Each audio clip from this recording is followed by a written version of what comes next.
But I'm gonna be butt ass naked so the wind could just be hitting my balls and shit. Hey, bro, watch your jet. Watch your jet, bro. Watch your jet.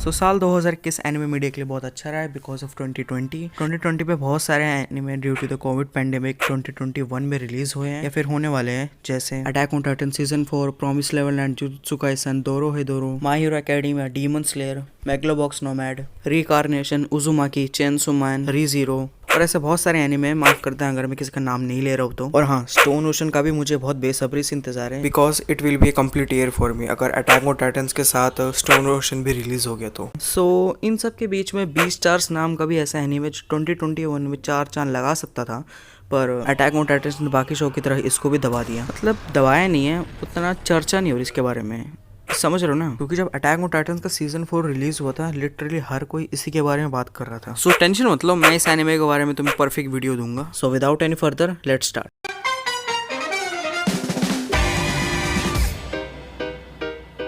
So at first when the season 1 of Beastars was released, मैं उतना interested नहीं था इसमें, मतलब था मैं, पर मैंने एग्जाम्स के कारण मैं सोचा बाद में भी देख सकते हैं। But after watching season 1 my brother was very into this anime and he was very looking forward to this season 2। So exams देने के बाद जब मैंने अपने भाई से पूछा कि how was the experience after watching the Beastars, he was like मजा आया, और मैं ये जो मजा है हिंदुस्तान के हर व्यक्ति को देना चाहता हूँ। सो आई गॉट क्यूरियस कि भाई देखो तो अगर इस एनीमे है क्या ऐसा, and when I watched it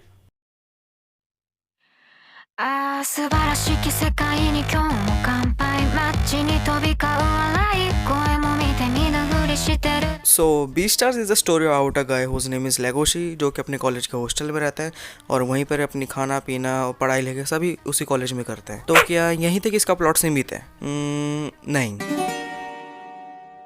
The main plot is the society, the relation between herbivores and carnivorous. Herbivores और carnivorous के रिलेशन को इतनी ब्यूटीफुल ड्रामेटिक तरीके से दिखाया गया है कि it will blow your mind. I know ये सुनने के बाद ये कॉन्सेप्ट आपको उतना इंटरेस्टिंग नहीं लग रहा होगा, और वहीं पे लोग सबसे बड़ी गलती कर बैठते हैं। बीस्टार्स एक ऐसा हाइपोथेटिकल वर्ल्ड है जहाँ पे दो ग्रुप्स दिखाए गए हैं, हर्बिवोरस और कार्निवोरस, जहाँ पे कार्निवोरस ग्रुप को हमेशा डोमिनेंट और स्ट्रॉन्ग दिखाया गया, and in this hypothetical world यहाँ पे हर्बिवोरस को खाना मना है ऑब्वियसली।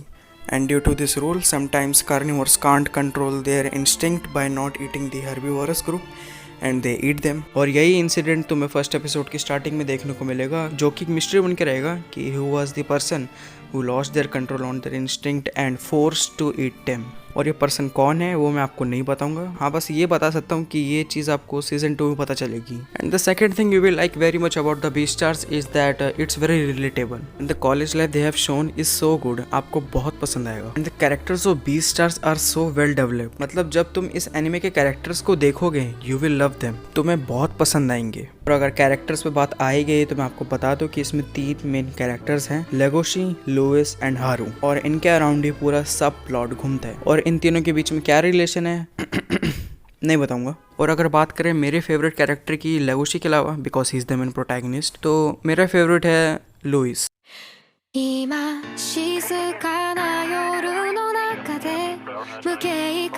लुइस का कैरेक्टर डेवलपमेंट बीस्टार्स एनिमे ने इतनी अच्छी तरह किया है कि मेन प्रोटैगनिस्ट को टक्कर देता है, बिकॉज लुइस की जो हर्बिवोरस और कार्निवोरस के प्रति जो सोच है वो आपको हैरान करके रख देगी। और यही हिम्मत देख के this guys mind get blown off कि हम हर्बिवोरस और कार्निवोरस इन सब चीज़ों से कभी उठ पाएंगे क्या, हम कभी अपने इंस्टिंक्ट से ऊपर उठ सकते हैं? और यही सवाल बीस्टार्स इतनी ब्यूटीफुली प्रेजेंट करता है एनिमे में कि एक व्यूअर के पास शब्द ही नहीं बचते बोलने को। और इन दोनों के बीच में क्या रिलेशन है वो आपको नहीं बताऊंगा। और हाँ, एक चीज मैं बताना भूल गया जो कि काफी इंपॉर्टेंट था, the relation between Haruchan and Legoshi. So the relation between them is that they love each other. पूरे प्लॉट में आपको इनकी लव स्टोरी भी दिखाई जाएगी कि कैसे अपने ये इंस्टिंक्ट पे कंट्रोल पाते हैं या फिर किस हद तक जाते हैं अपने प्यार के लिए। ये देखने में आपको काफ़ी मज़ा आने वाला है, सो बी रेडी फॉर इट। और बात रही एनिमेशन की, तो एनिमेशन खराब होने का सवाल ही नहीं उठता। और इन स्टूडियो ने इतनी अच्छी 3D एनिमेशन की कि आपको बहुत फैसिनेट करेगी, क्योंकि भाई 3D एनिमेशन का एक अपना ही अलग फील होता है। एंड द लास्ट क्वेश्चन लेफ्ट्स, ये एनिमे आपको देखनी चाहिए या नहीं? तो मैं रिकमेंड करूँगा yes, because as a anime fan ये काफ़ी न्यू एक्सपीरियंस होगा कि अगर ह्यूमंस की जगह बाकी एनिमल्स हमारी तरह इवॉल्व हो जाते हैं तो उन्हें क्या क्या फेस करना पड़ता, और इन सब चीज़ों को 3D एनिमेशन में देखना बहुत ही डिफरेंट टाइप की फीलिंग। So I will highly recommend you to watch it. So yeah thanks for watching. I hope मैंने बिना कुछ स्पॉइल के आपको आइडिया दे दिया होगा कि what is it really about Beastars, कि हर किसी को ये एनिमे क्यों देखनी चाहिए and what is the uniqueness in this anime. So I hope you guys liked it. If you liked it please be sure to subscribe and comment down below your opinion about this anime and I will see you in another one. तब तक के लिए sayonara. वैसे सुनने में attack on titans का episode अगले week postponed हो गया।